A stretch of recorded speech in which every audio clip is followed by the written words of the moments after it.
배워서 남주는 지우학사입니다. 오늘은 불국사 석축 앞마당에 있었다고 전해지는 연못에 대한 이야기로 시작합니다. 우선 불국사 석축에 다시 집중해 주시기 바랍니다. 불국사 석축에는 좌우로 두 세트의 돌계단이 놓여 있는데 모두 국보로 지정되어 있습니다. 관람객을 기준으로 오른쪽 대웅전으로 통하는 계단은 청운교와 백운교입니다. 이름 그대로 푸른 구름의 다리와 흰 구름의 다리라는 뜻입니다. 왼쪽 극락전으로 통하는 계단은 연화교와 칠보교입니다. 화려한 연꽃과 7가지 보물을 뜻하는 이름입니다. 먼저 청운교와 백운교부터 살펴보겠습니다. 전체 계단은 34단입니다. 위쪽 16단이 청운교이고 아래쪽 18단이 백운교입니다. 청운교를 젊은 청년의 모습으로, 백운교를 백발의 노인으로 해석해서 청운교와 백운교가 사람의 인생을 상징한다고 보는 견해도 있습니다. 그런데 청운교와 백운교는 분명히 돌계단인데 이름에는 교라는 다리 이름이 붙어 있습니다. 물론 사바세계와 불국토를 연결한다는 상징적인 의미 때문에 다리라는 이름을 붙였다고 볼 수 있습니다. 그런데 실제로도 물을 건너는 다리 역할을 했을 가능성이 있습니다. 지금은 아무런 흔적도 남아있지 않지만 원래 청운교와 백운교 바로 앞쪽, 즉 정남쪽에는 커다란 연못이 있었습니다. 1970년대 발굴 조사를 통해 그 사실이 밝혀졌습니다. 연못은 동서 길이가 약 40m, 남북 길이가 약 26m였고 깊이는 대략 2m에서 3m에 이르는 타원형 연못이었습니다. 옛 기록에도 이 연못이 등장합니다. 심지어 구품연지라는 이름까지 붙어 있었습니다. 구품연지에 대해서는 따로 설명할 내용이 많기 때문에 이어지는 후속 동영상인 연화교와 칠보교 편에서 좀 더 자세히 알아보겠습니다. 아무튼 이 연못이 지금까지 제대로 복원되어 있었다고 상상해 보시기 바랍니다. 연못에 비친 불국사의 모습이 정말 아름다웠을 것 같습니다.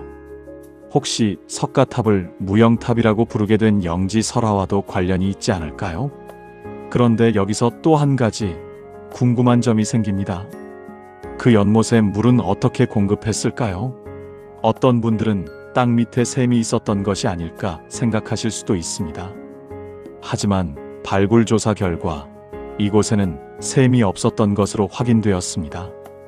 조선 선조 때 이덕홍이라는 사람이 불국사와 관련해 재미있는 기록을 남겼습니다. 그 내용을 살펴보겠습니다. 한 돌다리를 건너니 큰 바위 위쪽에 연못이 있고 그 연못 북쪽에 나무 홈통으로 허공을 날아다니는 샘처럼 물이 옆으로 멀리 흐른다. 물이 떨어지는 아래에는 돌그릇이 있고 날아다니는 샘 위쪽에는 구름다리가 있는데 그 다리는 돌을 깎아 만든 무지개와 같았다.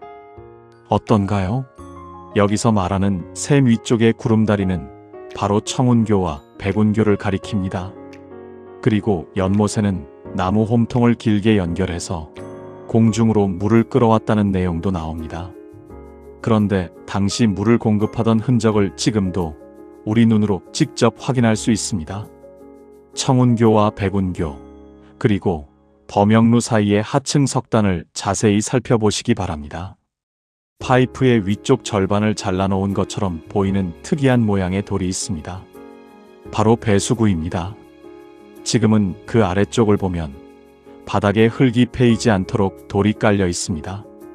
그런데 원래는 이 배수구에서부터 나무 홈통을 차례로 연결해 공중에 인공수로를 만들고 그 수로를 통해 구품연지로 물을 공급했던 것으로 보입니다. 그렇다면 그 연못은 언제, 어떻게 사라졌을까요? 불국사 석축 앞에 있던 연지가 갑자기 사라진 이유는 아직도 정확하게 밝혀지지 않은 미스터리입니다. 조선 후기 다산 정약용과 교류했던 초이선사는 다음과 같은 시를 남겼습니다. 승천교 박연지의 칠보누대 아롱지고 무영탑 그림자를 보노라니 아사녀가 와서 보는 듯하구나. 이 기록을 보면 적어도 19세기 중반까지는 구품 연지가 그대로 남아 있었던 것으로 보입니다. 그런데 이후 일제강점기의 기록에서는 연지에 대한 기록이 전혀 보이지 않습니다. 따라서 구품 연지는 19세기 중반 이후부터 일제강점기 사이에 사라진 것으로 추정됩니다. 자, 오늘은 여기까지 살펴보겠습니다. 다음 동영상에서는 바로 옆에 있는 연화교와 칠보교 앞에서 구품 연지에 대한 상세 이야기를 이어가겠습니다. 지금까지 배워서 남주는 지우학사였습니다.